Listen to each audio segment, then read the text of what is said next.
RTS Info, Sandra Viscardi. Les Argentins font déjà la queue devant le palais présidentiel à Buenos Aires pour rendre un dernier hommage à leur légende du football. La dépouille de Diego Armando Maradona est arrivée tout à l'heure. La veillée doit débuter dans 1 heure. Il Pibe de Oro a succombé hier à une crise cardiaque, peu de temps après son 60e anniversaire. En son honneur, l'Argentine est en deuil national pour 3 jours. Naples, l'un des clubs où Maradona a brillé en portant le numéro 10, veut rebaptiser son stade en son nom. Maradona donc a marqué l'histoire de son sport, marqué aussi ceux qui ont eu la chance de jouer avec lui. Parmi eux, Gabriel Calderón, bien connu en Suisse puisqu'il a porté les maillots de Sion et Lausanne. Il a été international argentin aux côtés de Maradona et au-delà de ses qualités balle au pied, il retient aussi son état d'esprit.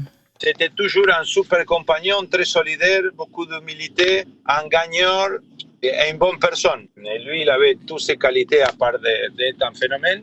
Et il donnait la vie pour que l'équipe d'Argentine gagne. Moi, je retiens toujours l'esprit qu'il nous passait à tous pour gagner avec l'Argentine. Bon, tous on voulait la même chose. Et lui, apparemment, on disait qu'il voulait plus que tout le monde. Hein. C'est incroyable. Des propos recueillis par Guillaume Rey. Il n'y aura pas de vote en décembre de l'Assemblée fédérale pour élire le successeur de Michael Lauber. Le poste de procureur général de la Confédération est remis au concours. Aucun des finalistes, dont le procureur général genevois Olivier Journeau, n'a su convaincre hier la commission judiciaire chargée de recommander un nom à l'Assemblée fédérale. Résultat, Muriel Balamand, il va falloir maintenant attirer de nouvelles candidatures. Et c'est un défi. Les 2 finalistes, recalés après un processus historique, 2 entretiens et une évaluation indépendante, n'ont pas fait l'affaire, et ce, publiquement. Pas de quoi mettre de potentiels nouveaux candidats dans les meilleures conditions pour postuler, d'autant que le poste est particulièrement exposé. Le dernier occupant du siège, Michael Lauber, a démissionné après une saga politico-judiciaire à cause de ses rencontres secrètes avec le président de la Fédération internationale de football. Quand il a fini par démissionner cet été, de nombreux observateurs ont pensé que c'était l'occasion de repartir sur une nouvelle histoire, avoir la difficulté de repouvoir le siège. Le soulagement a été de courte durée. Les entreprises particulièrement touchées par la crise du coronavirus bénéficieront d'une première enveloppe de 400 millions de fonds dès le 1er décembre. Décision hier du Conseil fédéral. Une entreprise n'obtiendra un soutien que si elle était rentable ou viable avant la crise, et son chiffre d'affaires minimal devra désormais être de 100 000 francs. Les restaurants, cafés et bars rouvriront dans 5 cantons romans le 10 décembre prochain. Seuls les Valaisans devront patienter 3 jours de plus. Les autres cantons romans ont décidé d'harmoniser leurs pratiques pour plus de clarté pour la population et moins de concurrence entre cantons. Nouria Gorité, présidente du Conseil d'État vaudois. Nous avons entendu l'appel du Conseil fédéral d'une part à une coordination pour finalement établir des règles qui soient compréhensibles par la population dans les mêmes espaces de vie. On dit toujours que les gens se moquent un peu des frontières institutionnelles un peu arbitraires que sont les limites cantonales. Quand on travaille à un endroit, on vit à un autre.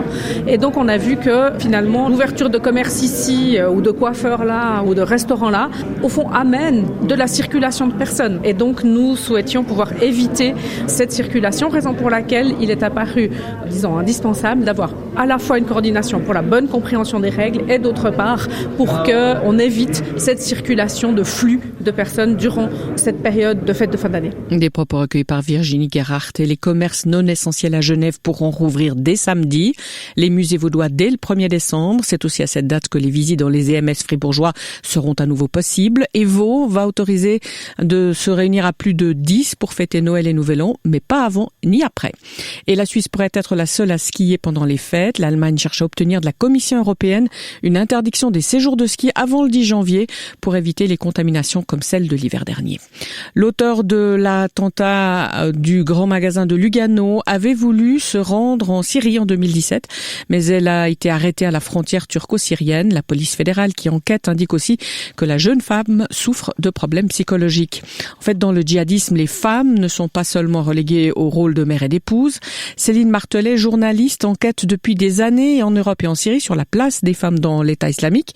Et elle se rappelle du commando exclusivement féminin qui avait tenté de faire exploser une voiture près de Notre-Dame de Paris. En août 2015, il y a un Français qui est en Irak et qui a une chaîne Telegram, donc une chaîne cryptée. Et à un moment, il y a eu toute une série de messages où il s'en prend directement aux hommes en disant « Regardez, vous n'êtes que des lâches, vous ne faites rien. vous allez voir, ce sont nos sœurs, donc les femmes, qui vont passer à l'action. Et on est quelques semaines avant la tentative d'attentat contre la cathédrale Notre-Dame à Paris, où ce sont des femmes qui ont essayé d'attaquer. Donc non, ça a toujours existé. En fait, en France, il y a eu énormément de cas de jeunes qui ont voulu passer à l'action. Et c'est pas nouveau. C'est pour ça que ça ne me surprend pas. Les femmes peuvent être aussi violentes, bon, on le découvre pas, mais y compris au sein de ces organisations, même si on imagine qu'elles ne sont que des femmes soumises. En fait, elles ne sont pas des femmes soumises.